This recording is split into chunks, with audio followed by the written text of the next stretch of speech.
Hey everybody, it's Daniela Devine. I've bought businesses from boomers and I'm gonna buy more in the future. And so I would love to come to you with a weekly, what I've learned in business this week. Going through a lot right now with our commercial flooring business. I think the big overarching lesson that I'm gonna break down into micro lessons is that when we bought this business, it was a really archaic business with systems all in one person's head. Number one red flag when you're a beginner business buyer. And that's also where the gain is, right? That's where the value add is. If you think about buying businesses like you're going to flip a house, right? You're going in and you're looking for something that you know you can add value to. Well, as a business owner operator for 15 years and a third gen entrepreneur, I knew I could add value to this business. However, in my haste and in mine and my partner's haste to update all the operational systems, to take things from paper to tech, to take things into the cloud, to redefine the way that logistics ran and how everything ran, we lost sight of the number one thing: sales. For months, there was nobody focusing on sales because this business was 45 years old and had so many accounts and relationships built in. The previous owner who was running it, one person, one man show, was doing fantastic in this long run. And we thought that the sales would come, and they did. And for the first couple months, we did great until this month.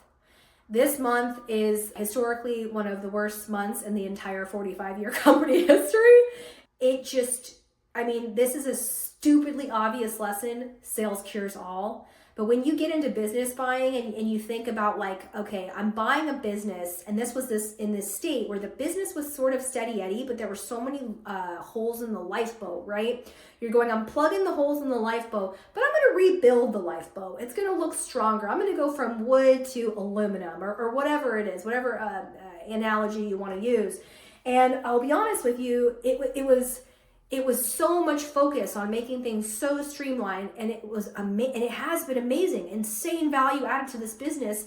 I'm talking monetarily, probably at least $700,000 within 4 months we've added to the value of this business. However, although most of our accounts and contracts get really busy in the spring and the summer, it makes no excuse for Q1 being as bad as it is. So how do you cure sales? How do you cure that problem? I know how to do it in multiple industries, but I'm going to talk about flooring specifically. And flooring, which is like an old industry, and by old, I mean, people have been buying flooring for a long time, but this industry is run primarily by people in older generations. People don't graduate from college and go, I want to be a flooring contractor. F yeah, it sounds great. They don't do that. And if you want to go into the trades, you're not trying to become a flooring installer, right? You're thinking about being an electrician, being a plumber, whatever.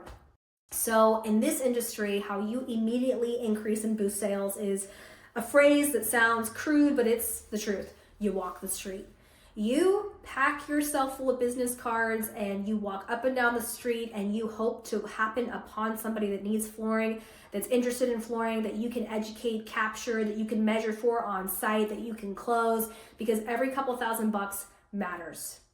And that's exactly the position we're in right now. So I'm going to be documenting how we reverse from, taking over this company and having some record-breaking months to 4 months down the line, having one of the worst months in the company's entire history, how we rebound from that and how we kind of keep it right and tight up here, which is going to allow us to continue to move the needle forward.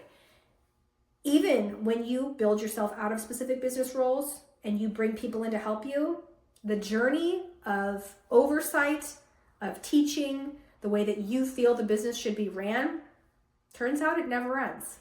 So here's to a big fat hole in a small lifeboat and figuring out a big fat way to fill it.